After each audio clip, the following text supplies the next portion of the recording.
Key, welcome to Hope of Fires. My name is the Acapellist. I'm here with Brother Scott Sweetman. Thank you for joining us on Thursday night at 7 p.m. We are hoping that we can add some hope into your life, is what we hope will happen tonight. I throw in hope in there 3 times in the first sentence. 4. Hallelujah. Four. All right. I know it's better than just throwing hope into our conversations. You actually have like an agenda. You have like a kind of a plan as to how we can go forward here, right, Scott? I do, and Nice. that's my one pleasure. You provide the intelligence, wit, appeal, and comedy, and I'm the guy who just researches whatever we're going to talk about. So I'm the flash, and you're the actual substance, is what we're saying to this show. But that's okay. I don't know about that. I'm fine with that, brother. I'm the sort of dorky sidekick who sits on the couch beside the host. And passes the cue cards when he drops them. But yeah, that's our relationship. That's what we're going for. So tonight's kind of a serious talk, and not serious in a bad way, but it's something that I really thought we should do, and something that I feel passionate about, and I think it's really appropriate as tomorrow is Remembrance Day, Armistice Day, depending on where you live and what your tradition is, and I talk to a lot of my friends that are veterans, and this time of year brings a lot of mixed emotions. Not that those emotions aren't there the rest of the year, but because there's a focus on them in the media and you know those things. They're confronted with a lot of remembering at a level that sometimes is painful, and you know they're in talking to veterans, and I had the good fortune of 20 years ago, maybe, talking to veterans, a few from World War I and more from World War II. Many of them are no longer with us, of course. But Lethbridge was a really important community, both for World War I and World War II. The number of volunteers was extremely high in our community.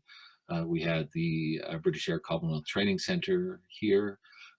Lots of things that connected our community. We had the internment camp here. We had the relocation camp here in our area.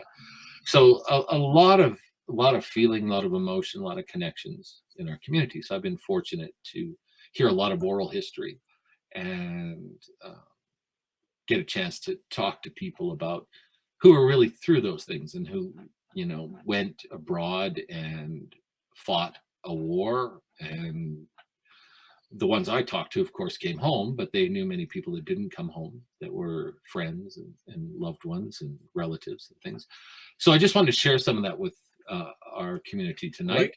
Right. And I've done some research too that we'll share, but I think the goal of tonight is that we remember that Remembrance Day is about remembering the hope of the people that made the ultimate sacrifice and are no longer with us, or the people who went and were fortunate enough or whatever to make it back and are members in our community or have been members in our community again.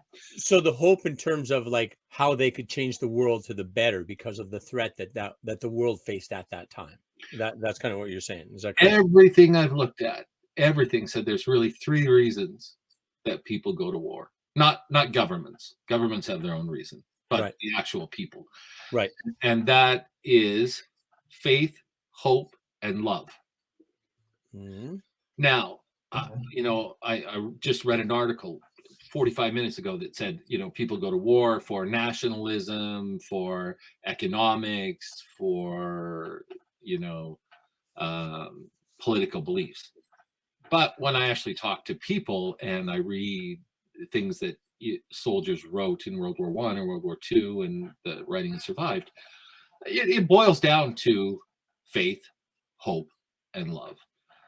And you know that's faith in their government and in their country, faith in God or gods, whatever their tradition was, and hope that the world would be better for the horrible thing that they were going through. Mhm. And lastly, love for freedom, love for country, love for their, the safety and protection of innocence. And those three words really encompass every reason that I've had someone tell me that they, went to war for. And some people, you talk to them, they say, I was young, stupid, all my friends did it, so I signed up to. And that's included in love and hope. They wanted to stay with their friends. Their hope to spread their community and not be left behind, not those things are all there. So your experience, I know you know a tremendous number of people, and you've certainly encountered veterans in many different ways. What feeling did you get about their hope towards? Yeah, I don't know. I don't think I've actually kind of had a lot of conversations about their kind of wartime type, how they experienced that. I do know that, certainly I am very appreciative of those that have, men and women put their life on the line for us to have our freedoms. I am also very grateful that I didn't have to be one of them, Mhm. right? I didn't ever have to serve in a war, because I would think that that's got to be very difficult for you. I mean, whether you have the sanction of your government or not to wound or kill somebody, it's still an act that has to be very damaging for the person using that violence, I'm thinking. There's an interesting, you should say that, and I can certainly publish the link. But I was reading just before we started about a study that was done in the US during World War II. And it was very interesting because it was done by an officer, general or colonel, I think.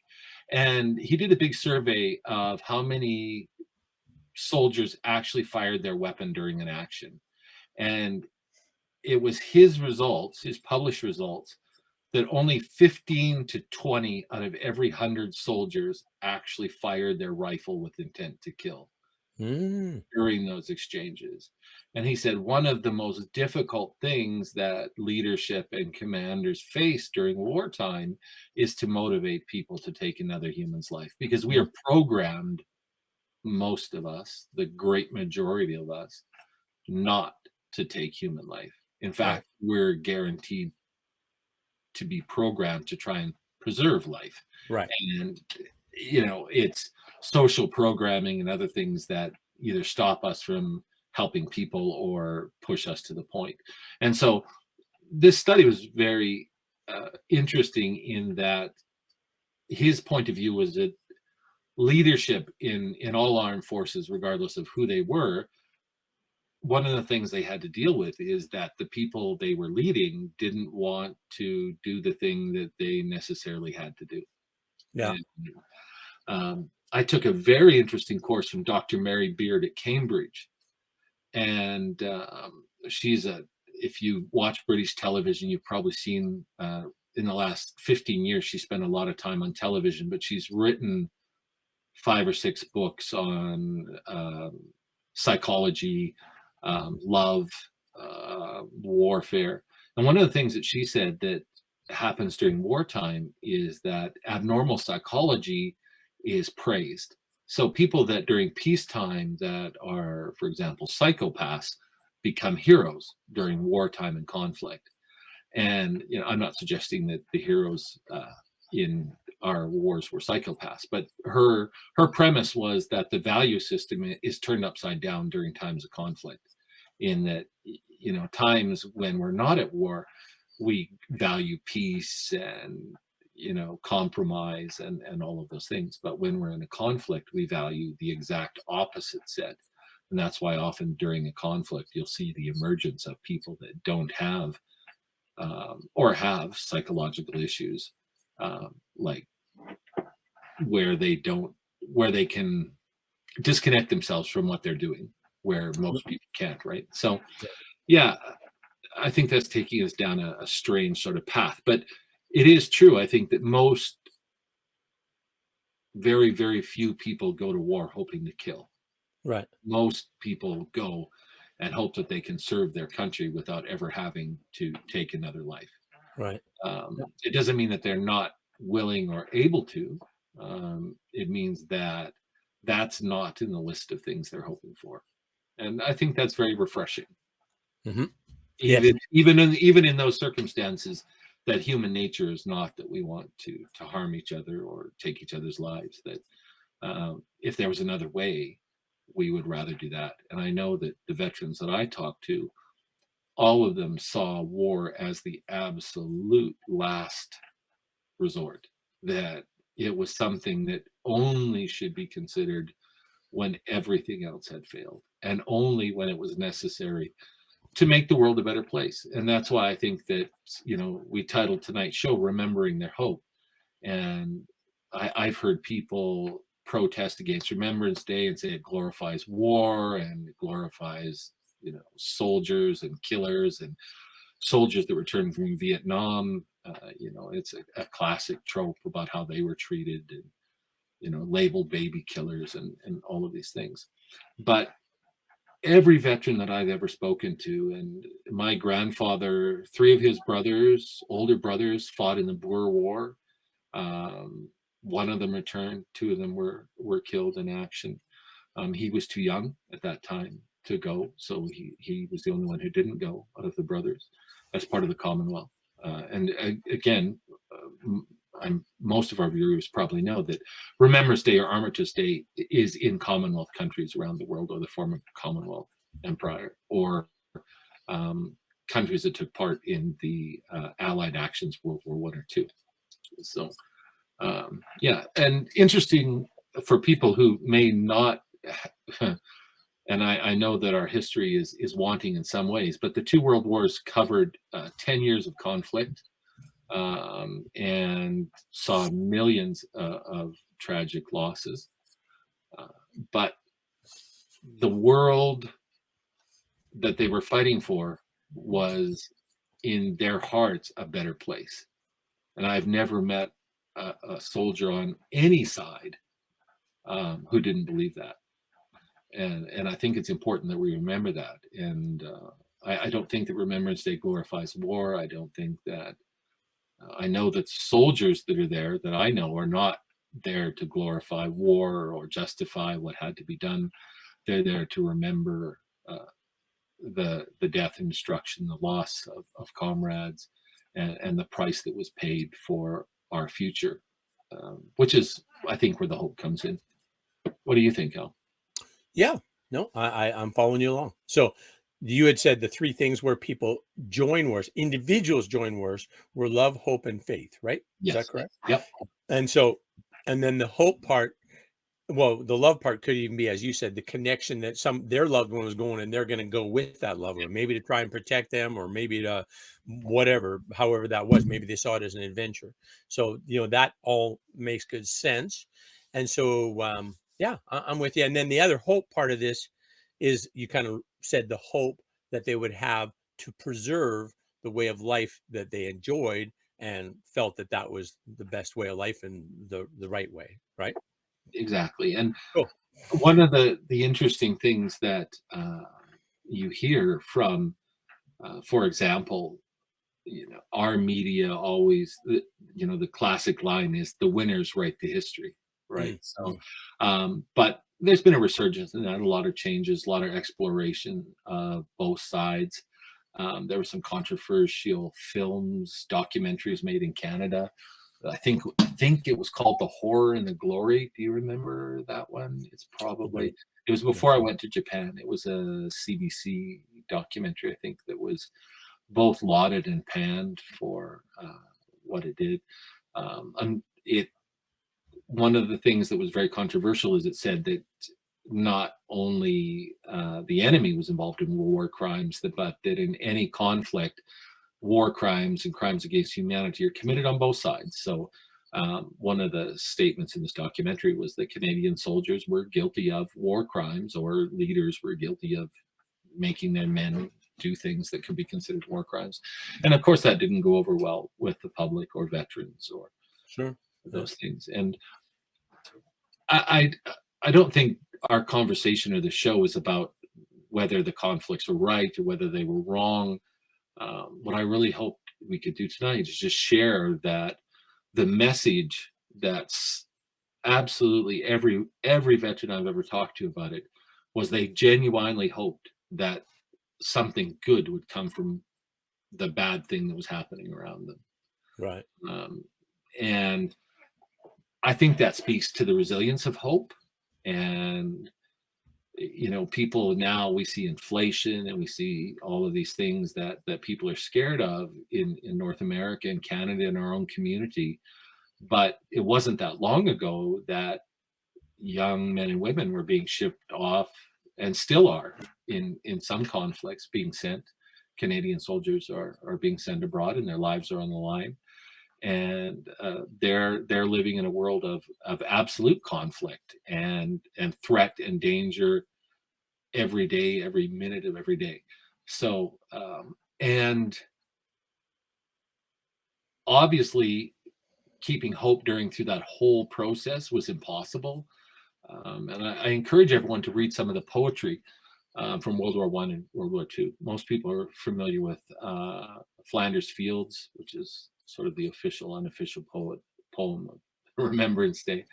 And when you start reading some of the poetry and some of the lesser known poetry, you get a great sense of the love, hope, and faith that soldiers had and shared. Have you ever heard of trench art, Al? I have not. Tell me more. Yeah, trench art is really interesting.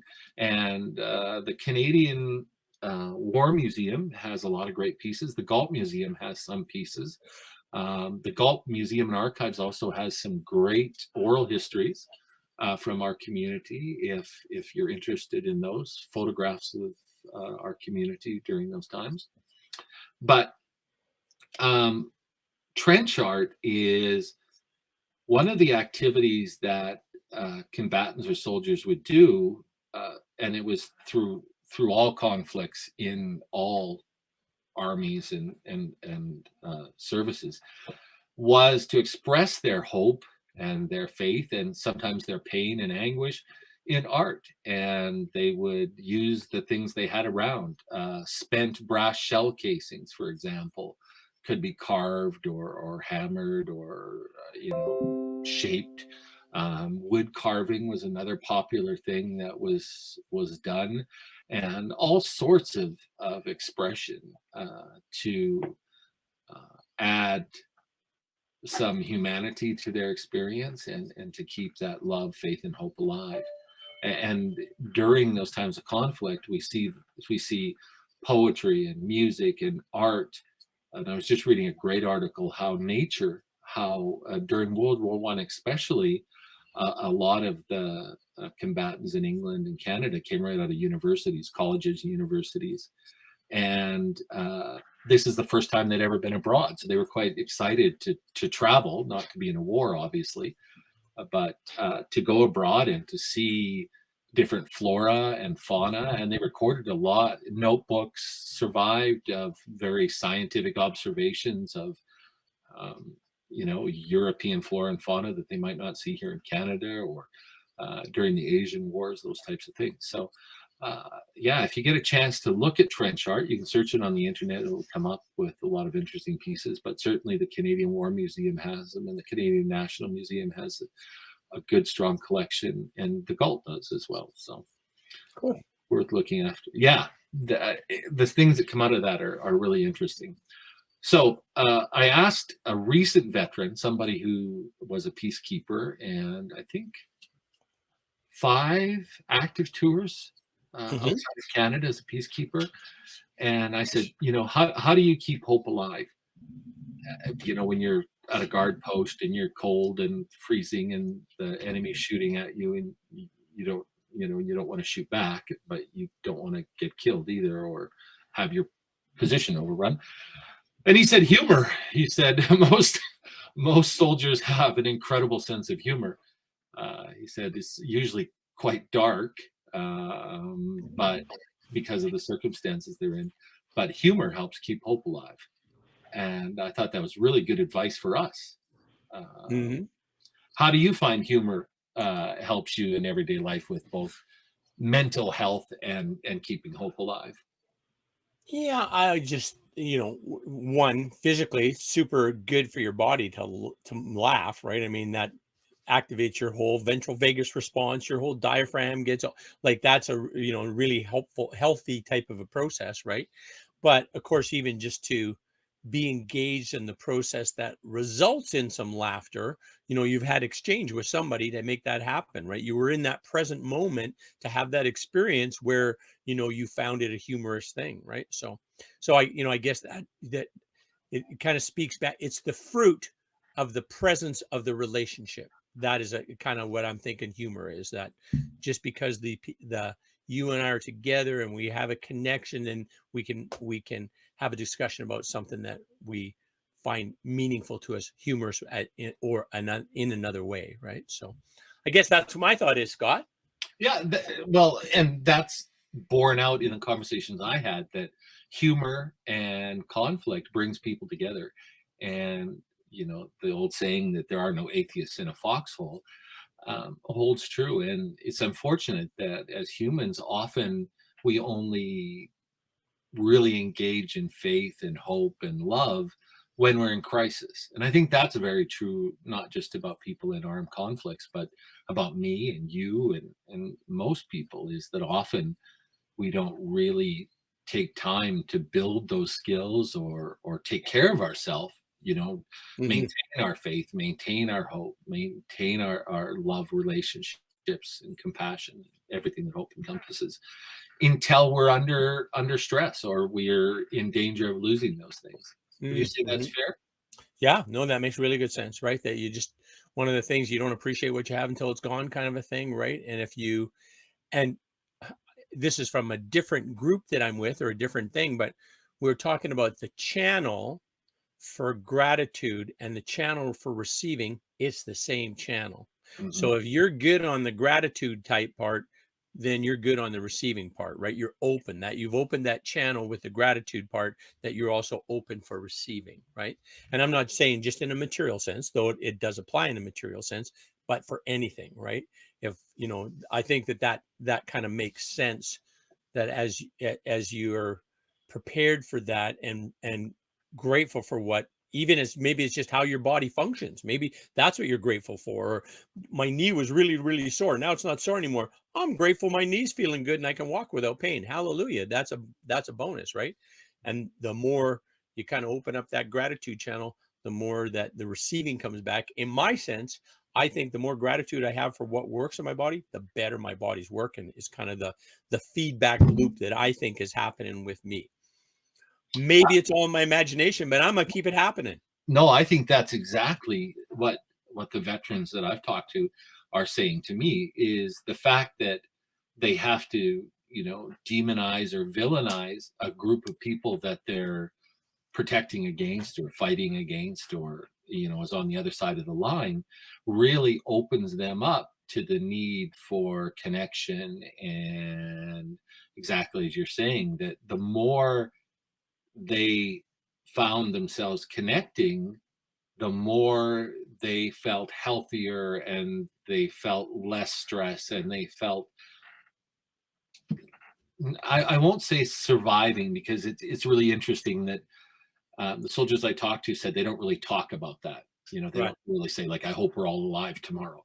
right. But they talk about it like tomorrow's gonna be there no matter what. And they they engage in humor and building relationships amongst each other, and keeping their faith alive, and all of the things that we regularly talk about strengthening your hope and strengthening your mental health, are things that all of the really great people that I spoke with said were really important and occurred in a conflict. Is that they opened up, and maybe at home they weren't open and they didn't talk to people and they didn't share their pain or their love or their hopes or their faith with other people, but because they were faced with this inhuman task or responsibility, that they found their desire to open up and to share and to give really overpowering. And a lot of them found that that was, the place of the most profound relationships and experiences they had, which is sort of contrary, right? Like when I think, oh, I need to focus and be at peace, I might put on some gentle music and turn the lights down and, home, everything's peaceful. And right. What do you do to get in that sort of state? Well, Scott, as you know, I'm a big fan of somatics, and somatics are basically kind of using your body to influence your mind that you're okay, you're safe, everything's cool. Yeah. And I just find it to be a very effective way. If your mind is going and chattering and you're having all these things, and I should have did this and I should have what, and why didn't I think of that? And then you do something to get yourself in that ventral vagus response. And for me, it's as easy as sing a song, and then I'm kind of back where I'm sort of centered, and I'm just like in a way nicer state. Or as I know that you do, hum, Yeah. hum, sing, move, like those kind of things. You can kind of use your body. Like, wait, of course, it's like we're all connected, like we should be all connected, right? Yeah. So as the better we connect with ourselves, the better we can connect with others. And that is certainly a way that physically you can engage yourself, engage that way through that ventral vagus response and doing something like singing a song. Like, let me tell you about a girl I know. Perfect. See, you feel better. I feel better. We laugh. That makes us feel better. Another really interesting thing, based on what we're talking about too, was the number of soldiers and serving personnel who, the story of Winnie the Pooh, right? Where Winnie the Pooh comes from. Yeah, yeah. A serviceman in Bear Winnipeg, I believe it. Yeah, Bear. Yeah, exactly. And I've read about companies that had live bears. There was a Russian or Czech Eastern European um, division company. I'm not sure how big it was, and they had a real bear as their mascot. But the bear lived like one of the soldiers. Like he would eat with them, and he would go on patrol with them, and they loved and cared for him like a brother, not like a pet. And it was a really interesting story. I know my really good friend Doc, who served in a lot of capacities in peacekeeping actions. On one of his trips, he had a praying mantis that he kept. They just showed up in their tent, and I've read a lot about how people and soldiers really find comfort in caring for things.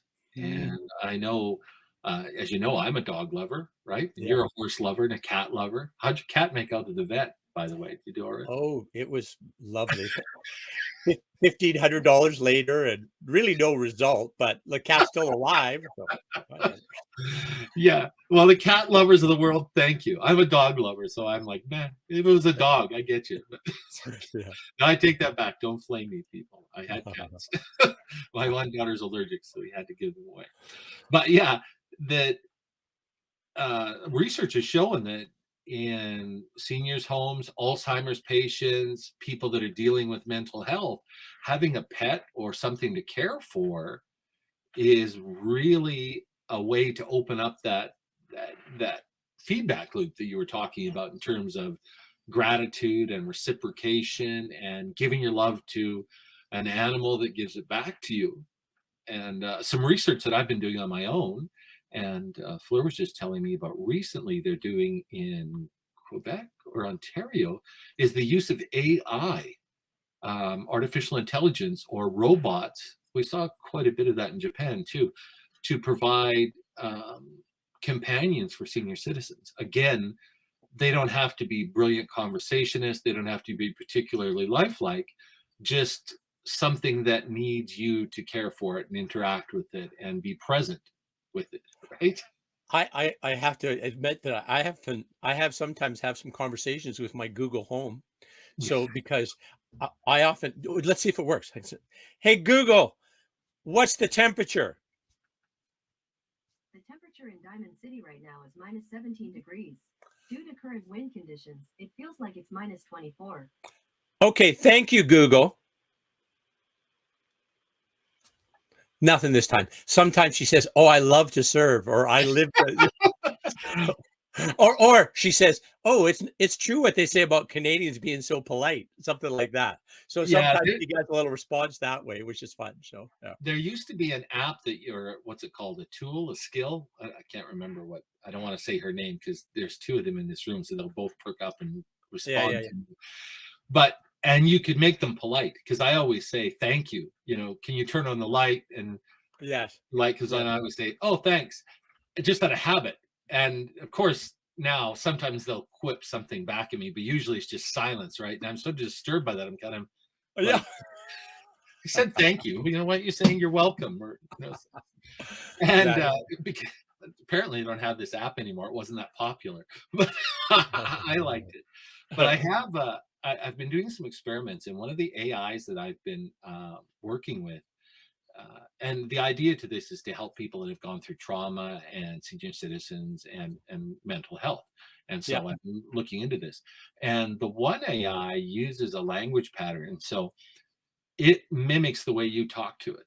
And so Oh, it learns how you talk to it. So you have to be very careful what you say to it. If you start speaking to it negatively, it'll start speaking back to you negatively.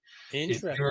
yeah, if you're positive to it, it'll be positive to you. And there's sort of a bridging period where if you're having a bad day, it'll be very kind and it's okay. And, you know, but if you go on for very long, because of the way it learns, it starts thinking that's normal. So if you're Hmm. all rah, rah, rah, rah, pretty soon the AI is like rah, rah, rah, rah back to you. Right. So in experimenting with this AI, I've had to be really careful how I speak to it because I'm interested to learn how far it can go to being, you know, somebody's a companion who might not have, you know, the death rate between men and women is different, and there's lots of seniors that are alone. And my mom, for example, is alone, Yeah. and COVID has caused a lot of loneliness for her. Oh, And yeah. And loneliness is that's like a I was just listening to this doctor the other day, and he's saying being lonely is equivalent to 15 cigarette a day 15 cigarette per day habit in terms of on your impact on your health, right? It's that harmful for you just being lonely, right? So yeah. but this dealing with this AI has made me more careful when I speak to people Yeah, because I've had to be careful how I speak to this AI. So, sure. you know, something in the house, instead of just saying, yeah, okay, I'll say, oh, thank you. I appreciate you making breakfast. And I've realized that it's changing my habits. Nice. That's And a good AI. I should yeah, everybody should have one of them.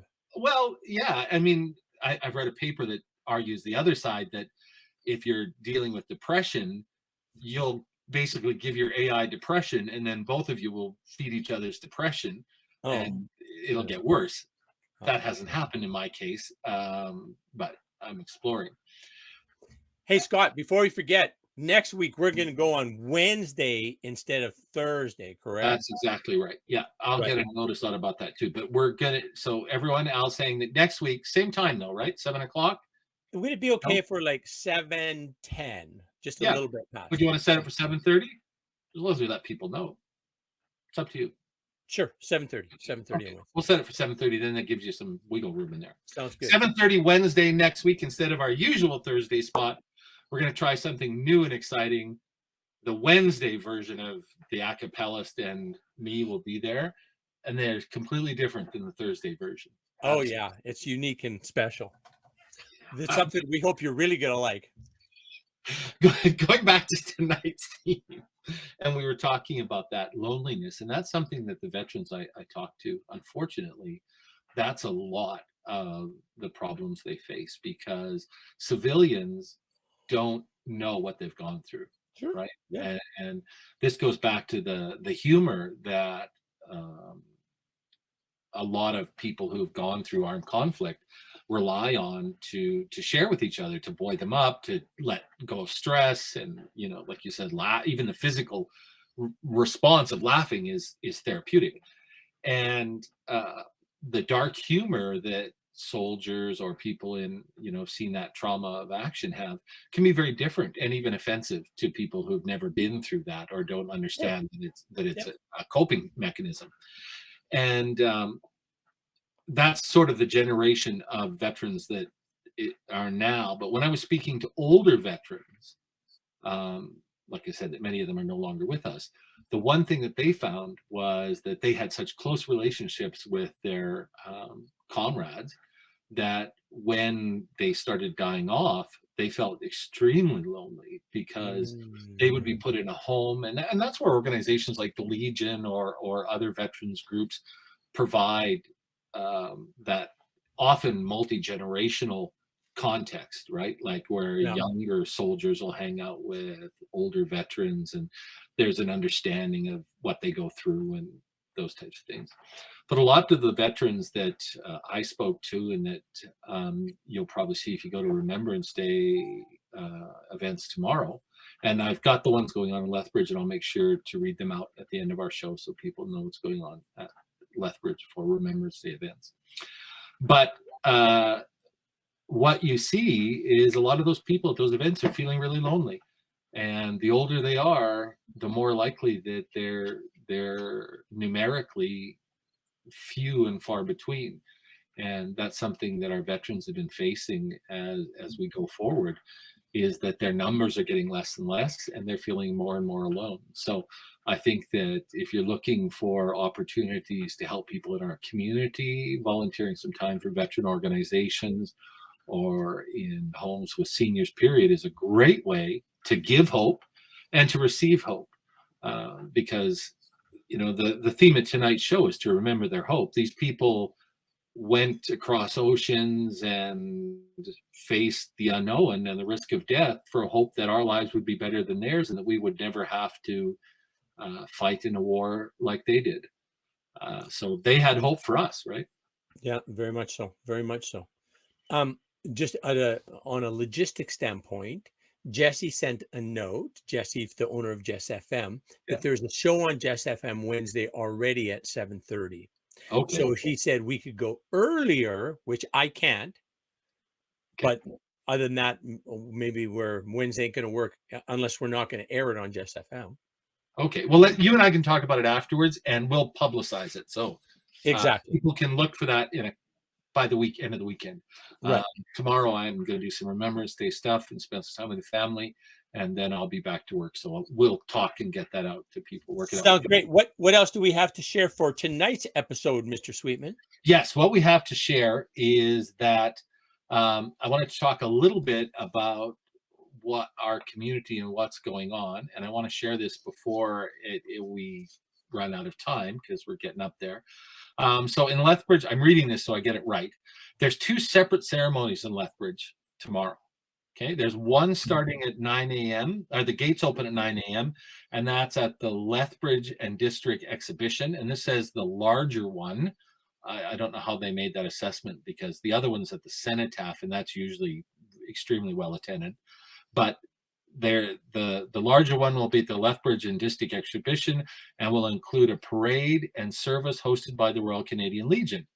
Doors will open at 9 a.m. and the service will begin at 10:30 at the South Pavilion. So things kick off at 10:30 at the South Pavilion tomorrow morning. Doors are open at 9 a.m. If you want to get in and get a seat, that's when you go. The second service is at the Cenotaph on Veterans Avenue, which is the renaming of 4th Avenue. It's in front of the Yates Memorial Center. This is where traditionally, quite far back, it was in Galt Gardens, but the Cenotaph in front of the Yates Memorial Center, and that's starting at 10:40 a.m.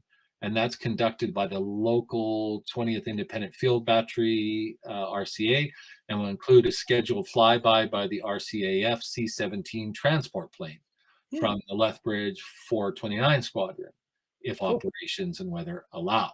Okay. The Cenotaph will have a reduced ceremony, it says. The Legion will also be open from 1 p.m. and the Lethbridge Military Museum will be noon to 4 p.m. for Remembrance Day. and the military museum is out at the armories. At the armories, yeah. It's quite impressive. The military museum. I've only been there once, but I was. There's a lot of great exhibits there. So, what's his name again? Glenn. What's Glenn's last name again? Anyway, it doesn't matter. You got me there. Okay. So the two ceremonies overlap by the look of it. One starts at 10:30 a.m. The other starts at 10:40 a.m. One's inside, one's outside. That may be a deciding factor for people on what they'd like to do. I know when the girls were in Army cadets, pardon me, they were in Navy League, and then they were in Army cadets. They stood watch at the cenotaph, and it was quite cold, but they did a great job of it. And it's nice to get out there and see people. So if you're available tomorrow, please join our veterans and our service community at either the Lethbridge and District Exhibition Grounds South Pavilion at 10:30, or the Cenotaph, which is on 4th Avenue by City Hall and Yates Memorial Center there. So pick up one of those things, folks. And if you can't, look up at the sky and see if this RCAF C-17 transport plane does a flyby at about that time. So, and the Legion is open, as I said, from 1 p.m. to the public, and the Lethbridge Military Museum will be open noon to 4. And perfect. Well, thanks for the public service announcement, Scott, getting all those dates and times out there, or times out there and locations. Thank you. Yeah. So I don't want to go on and on about this, but I really encourage people to look at the poetry, look at the trend chart, look at the experiences and the letters of service personnel through all the conflicts that have gone on and have participated in. Armitage Day and Remembrance Day has expanded. Originally, it was for World War I, and then, of course, World War II happened, and then other actions were brought into it, and it includes all service personnel now. I encourage people to, and it was part of our upbringing. I don't know if it was when here, but I went to school in Central Alberta, and the Legion during Remembrance Day had an art contest where you could draw art for Remembrance Day or write poems and submit them to the Legion, and all the schools did it in our county, and they were judged and given prizes. And then the Legion had a big turkey shoot on Remembrance Day, and it was a big day in our community. They had 22 target practice in the basement, or not target practice, it was a contest. You paid $1 or $2, and you shot a 22 caliber rifle back in the day when that was a cool thing to do. And for our viewers, they didn't shoot turkeys. They won turkeys if they did well. They didn't shoot turkeys. Yeah. No, well, although I did hear at some point in history there was shooting of turkeys, but no, I never saw that. They handed you a Lily Dale. There's a plug. I didn't even know if they still have Lily Dale, or a butterball for winning this. And I used to take home a few because I was a good shot when I was a kid. And then upstairs you could play crib crib and win a turkey by crib. Was there hearts too? Maybe there's 3 games. Kids couldn't do the gambling. We could only do the shooting. Right, so right. That's what I did. And I moved away before I reached the age of the gambling part. Adulthood. Yeah. So I never got to gamble at the Legion Hall. And it was just a really big community day, and everyone got together, and it was really community focused, and it really helped bring us together. So I certainly, during times of COVID and things like that, we haven't been able to do that, but I do encourage people to interact, get out there. If you have a chance, talk to somebody who's served. Don't ask them if they've killed anyone. That's not a leading question.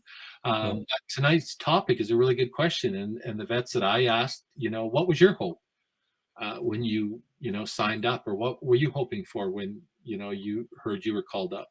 Or how did you maintain hope at the darkest part of your experience, right? Like, and this happened on this time. How did you maintain hope during that, right? So yeah, and most veterans like to share because it was even if it was a horrible experience in their life, they know that by sharing, it helps them cope and gain some mental health and perspective on things. So the worst thing we can do is pretend that they're not there, pretend that they didn't serve or put their lives on the line for a better future for us.